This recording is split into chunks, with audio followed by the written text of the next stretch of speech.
No matter the game, no matter the genre, there are always certain things a game just needs to have. What exactly those things are can vary from game to game. Probably the most common example is Gamepad Support, something a lot of PC gamers request in their games. But it can also include small but significant HUD additions, difficulty settings, and more. As I continue to prepare my game for a demo release, I have come upon yet more things that I deem necessary for my game to have to be more easily enjoyed by a wider variety of people. This includes the aforementioned gamepad support, as well as changes to how my story notes work, along with a sprinkling of minor changes and additions. So, kick back and relax, and enjoy as I take you through the process of adding what I believe to be necessary features to my horror game. My name is Lance, aka Infinite Level, and I'm making a horror game titled What Hides in Dreams, Where Death Leaves Scars. Let's kick things off with changes to story notes. If you've at all dabbled in the indie horror game scene, you'll likely have seen this mechanic where you find a note lying around somewhere, interact with it, and proceed to receive story. As a result of being a game developer with no money, I have elected to implement the same mechanic. While voiceovers and cinematics would be nice, my situation forces me to be cost effective with this game's development, thus the story notes. Now I am using Horror Engine to help develop this game, and it has a story note mechanic, but I really wanted to make my own version of this that would be tailored specifically to my game's needs. So that's what I did. Originally, the notes in question boiled down to generic image of paper with text plastered over it. It did the job, especially for any notes with changing text that contained puzzle hints, but lately I've been feeling like they could use a little sauce. What if I could add little visuals like scratch marks and blood? What if I could indicate which character is speaking based on the font used? Etc.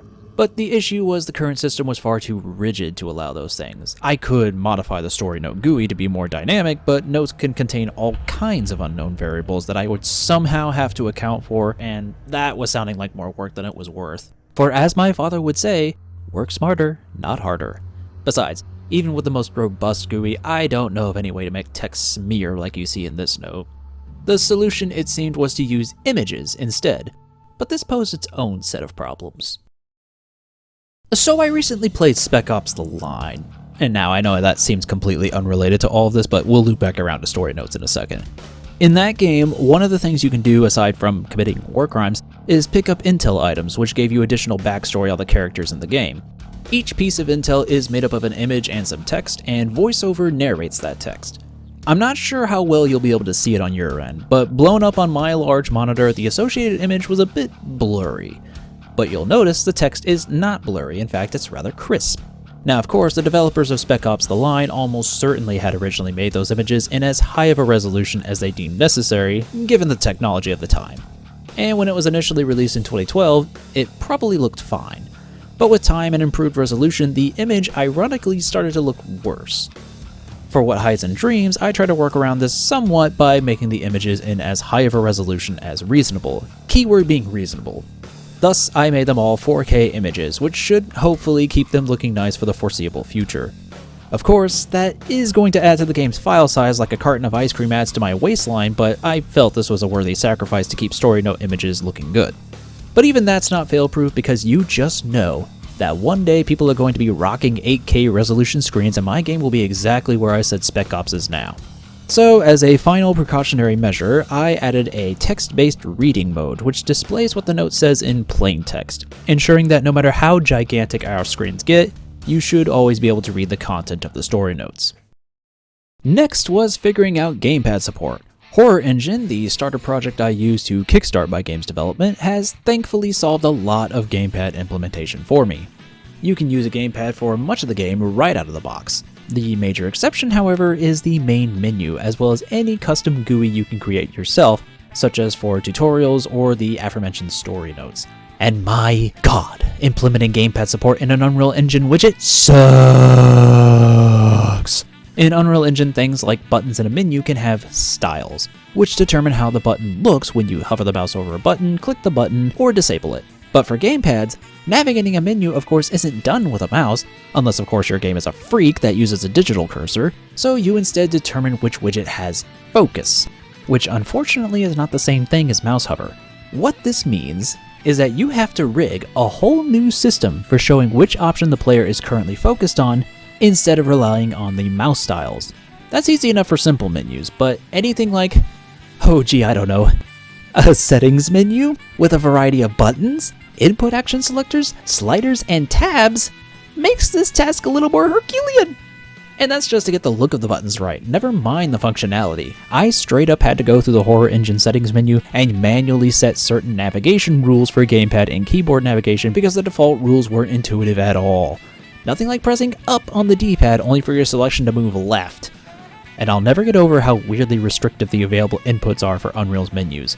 Want to use WASD for menu navigation? Nope. Sorry, you have to use the arrow keys, or otherwise program your own navigation system.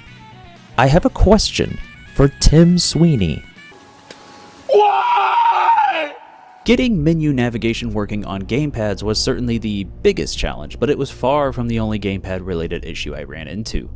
I mentioned that Horror Engine includes gamepad support out of the box, but unfortunately the graphical assets seen in places like the inventory do not reflect the input device being used. For some reason, these graphics are static and can only be changed in the object properties. So even if you, say, change your keyboard binding so that use is something weird like the backslash key, these key binding graphics would not update. This means I had to go through all the places where a key binding graphic is shown and make it more dynamic. Now, whenever a widget is loaded, the game will check what input action corresponds to the item selected and automatically updates the graphic. In the event that there is no graphical icon to associate with the input, I will instead fill the space with text saying what the input is. This gives me the choice to be lazy and not worry about making a graphical icon for every single possible keyboard and gamepad input, and assures that no matter what absurd input settings you use, the game's GUI should be ready for that. Although I'm sure some smart guy will show up and find some strange key binding that this doesn't work for, but aside from bizarro edge cases like that, the GUI should now be showing the proper inputs for things. Related to gamepad support, we also now have a run toggle. Originally, running in my game could only be done by holding down the run button, which is how I personally like it. But playtesting this game on gamepad helped me realize why games opt for a run toggle in the first place. The default gamepad controls on What Hides in Dreams places the run function on left thumbstick click, that mysterious button that we all had to be taught the existence of at some point in our lives. This might seem obvious to you, but as someone who primarily games with a mouse and keyboard, holding down the left thumbstick button to do a continuous action is really awkward. Thus, the run toggle implementation. I once again had to modify the Horror Engine structures to include the option for a run toggle, which is relatively simple to do, and then add in the buttons on the settings menu so that players could choose which option they want, toggle or hold. And now, running in my game using left thumbstick click doesn't feel like an awkward game of red light green light, and it wasn't all that hard to implement either, and I do so love it when a task I thought would be difficult turns out to be easy. And finally, there's the implementation of what I dubbed the atmospheric noise generator. Horror games, as I'm sure you're aware, live and die off their sound effects. You can make the creepiest house in the world, but it won't scare without some sounds to complete the setting. At the same time, however, there is something to be said for the power of silence, which I had been relying on in some places. And according to some of the feedback I received, I may have been relying on silence a little too much. But I didn't want to rely purely on scripted sound effects either, both because the player could trigger them all and leave nothing else to come, and simply because I wanted to surprise even myself. And that conundrum is what inspired the atmospheric noise generator. The way it works is pretty simple. Place it at a level, tell it when it can generate noise, and then after a random amount of time, it plays a random sound cue. It will place this sound somewhere near the player, with the idea being that it can potentially sound like it's coming from in front, behind, or to the sides of the player, as well as all of the directions. Here's a little demonstration.